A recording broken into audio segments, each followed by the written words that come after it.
शरीर और आत्मा ये दोनों अलग अलग हैं कि एक ही तत्व है? क्यों मैया? शरीर और आत्मा ये दो हैं कि एक ही हैं? बोलो। शरीर बड़ा है कि आत्मा बड़ी है? कौन बड़ा है? कौन बड़ा है?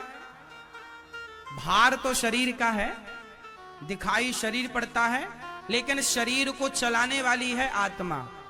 यदि आत्मा ना होए तो शरीर चिता पे जल जाता है। तो कीमत किसकी है? आत्मा की। अच्छा ये बताओ, आप कौन हैं? शरीर हैं कि आत्मा है कि नत्थू लाल हैं? कौन है आप? आप कह रहे हैं मेरा नाम, मैं अनिरुद्धाचार्य, फलाने सीताराम इनका नाम, राधे श्याम इनका नाम, ये सब नाम यहां पर दिए गए हैं। हमारा नाम अनिरुद्धाचार्य नहीं। ये संसार को, इस शरीर की आकृति को, इस शरीर को जानने पहचानने के लिए संज्ञा सर्वनाम हम पढ़ते हैं। व्यक्ति विशेष के लिए एक नाम दिया ही जाता है, तो वो नाम सामाजिक सांसारिक नाम है। हम ना अनिरुद्धाचार्य हैं, ना हम शरीर हैं। हम कौन हैं? हम विशुद्ध परमात्मा की आत्मा हैं, जिसे ईश्वर का अंश कहते हैं। ईश्वर अंश जीव अविनाशी। हम ईश्वर के अंश हैं। हम कौन है? ईश्वर के कैसे अंश हैं? अच्छा बताओ, गंगा और गंगा जल, आप लोग गंगा जी से क्या लेकर जाते हो घर में? गंगा जल। तो आप लोग एक बोतल में गंगा जल भरते हो, तो जो बोतल में गंगा जी हैं वो गंगा हैं या गंगा का अंश है?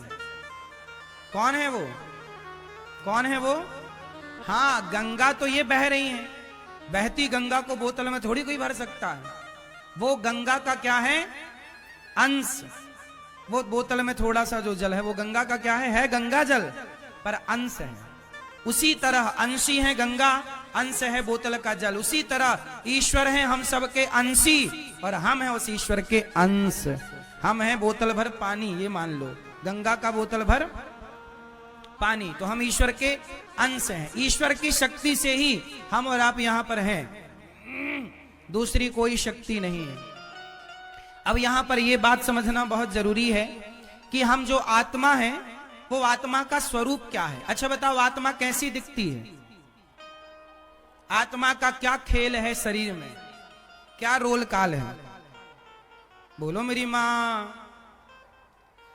आत्मा का काम कितना है? जैसे ये लाइट, जब लाइट आती है ना तो माइक चलने लग जाता है, लाइट आती है तो मोबाइल चार्ज होने लग जाता है, लाइट आती है तो पंखा चलता है, लाइट आती है तो हीटर चलता है, लाइट आती है एसी चलती है, वॉशिंग मशीन चलती है।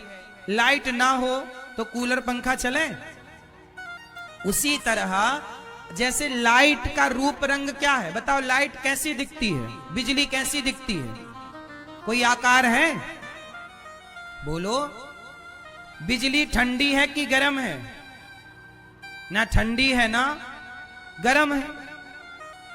वो हीटर फंसा दोगे तो गर्म कर देगा कमरा को, और एसी लगा दोगे तो ठंडा। ना बिजली ठंडी ना गर्म, उसे पावर, बिजली मतलब पावर। तारों में क्या दौड़ रहा है? करंट। Current means power. क्या दौड़ रहा है? बोलो।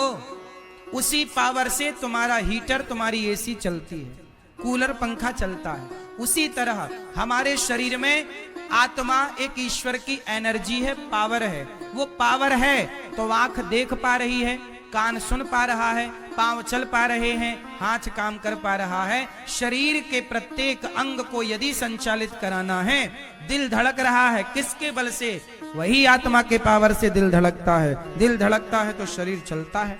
तो कुल मिलाकर के हमारे शरीर में आत्मा एक बिजली की तरह है। जैसे बिजली का कोई रूप रंग नहीं होता, उसी तरह आत्मा हम सबके भीतर है, पर वो ईश्वर का अंश है। ईश्वर के द्वारा ही शक्ति हम सबको मिल रही है देखने की। इसलिए ये जो देख रहे हो ना, ये आप नहीं देख रहे। सच्चाई तो ये है कि आपकी आंखों से भगवान ही देख रहे हैं। कान सुन रहे हैं आप नहीं, आपके कानों से ईश्वर ही सुन रहे हैं। इसलिए अच्छी चीजें देखो, अच्छी चीजें सुनो, क्योंकि हर समय ईश्वर ही देख और सुन रहे हैं। ठीक है? कपिल, हाँ, भरत जी ने दिव्य ज्ञान दिया। राजा रघुगण ने यहाँ पर प्रश्न किया, जब जी ने दिव्य ज्ञान दिया, राजा रघुगण ने यहाँ पर प्रश्न किया जब भरत जी ने कहा त्वयोदितम व्यक्तम अविप्रलब्धम भरतो समय स्याद् यदि वीर भारा। भार तो शरीर का है, आत्मा का थोड़ी कोई भार है। आत्मा का जब बोध कराया राजा रघुगण को, उन्होंने कहा कि हम चूल्हे पर चावल चलाएं, पहले तपेली गर्म होती है, फिर पानी, फिर चावल।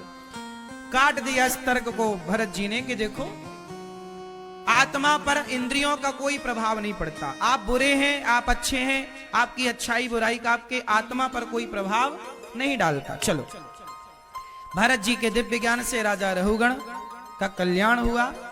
भगवत चिंतन करते हुए भरत जी उनका